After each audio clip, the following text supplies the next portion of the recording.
Uau! Això és química.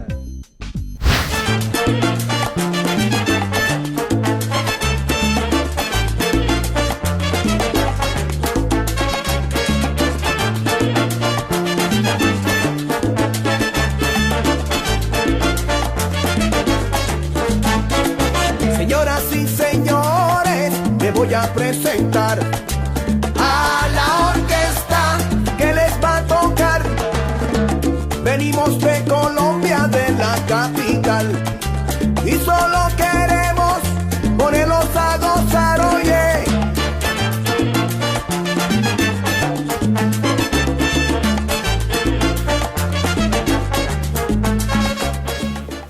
Millor que llagons, no? Els àtoms també ho fan, això? I tant, els enllaços dobles són més curts i més forts que no pas els simples. Tant uns com altres tenen lloc en compostos covalents. Sabem que hi ha altres tipus d'enllaços, com l'enllaç iònic. En l'enllaç iònic, el que té lloc és un desprendiment d'electrons per part d'un àtom i l'altre àtom agafa aquests electrons. Per exemple, el clorur de sodi, la sal comú, és un exemple d'enllaç iònic. L'àtom de sodi deixa anar un electró, per tant es torna positiu, és el catió sodi. El clor agafa aquell electró, anió clorur, formen aquest enllaç iònic. Dèiem que l'enllaç covalent té lloc una compartició d'electrons i a més també tenim l'enllaç metàl·lic. L'enllaç metàl·lic és una mica diferent que aquests perquè té lloc entre àtoms metàl·lics, és a dir, uns àtoms que tenen una electronegativitat igual, molt baixa, tenen uns orbitals buits, per tant uns electrons que poden moure's per aquells orbitals. Precisament aquest moviment d'electrons és el que dona el caràcter de bons conductors elèctrics, bons conductors tèrmics en aquests metalls. Precisament ara farem un experiment en el qual formarem enllaços metàl·lics entre àtoms de ferro.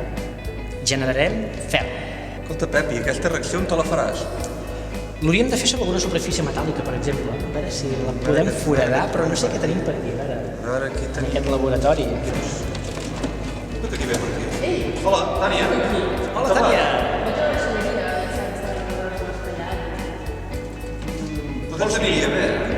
Doncs poder ser. Sí, potser aniria bé per fer un experiment que ara volíem fer. Ens la deixes fora de Tània? Sí? Va, descarreguem. Som-hi! El que volem fer és fer un enllaç metàl·lic entre àtoms de ferro, però aquesta reacció és molt exotèrmica, es prendrà molta i molta calor. Aconseguirem, si tot va bé, foradar aquesta planxa metàl·lica de la rentadora. Jo saps què, Pep? Jo me'n vaig, eh? Jo no me'n fio. Jo quiero. Vinga, posem-nos la bata i que som-hi.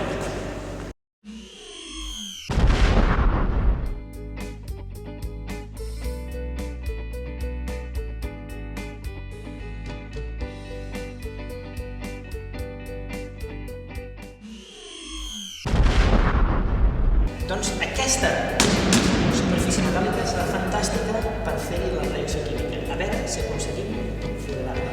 Donarà molta por. Provem-ho. Aquí tenim tot el material i reactius per fer aquest experiment. El primer reactiu d'aquesta reacció és l'òxid de ferro, el rovell. Veiem que té aquesta coloració vermellosa. L'altre reactiu és l'alumini. És un metall grisós que aquí es troba en pols.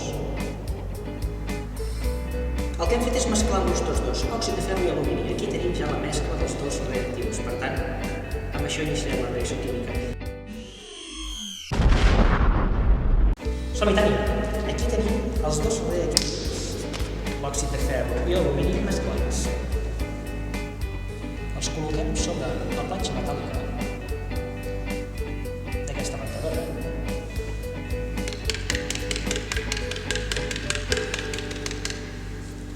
I ara, per iniciar la reacció, tal com hem dit, estaria bé que ho posessis una bandala.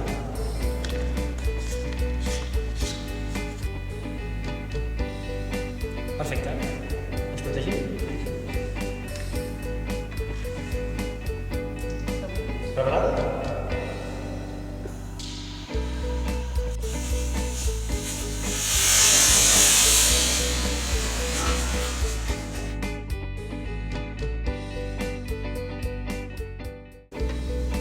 Déu-n'hi-do, Tània, quina reacció tan espectacular.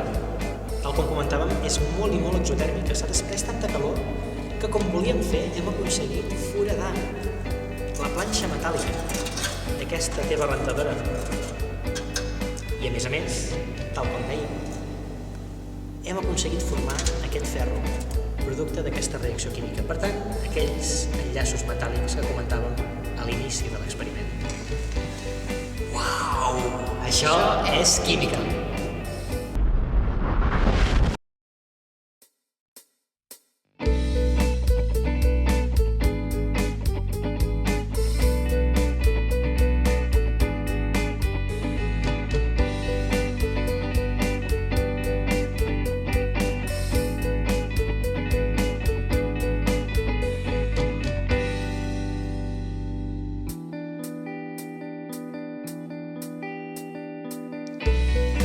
Day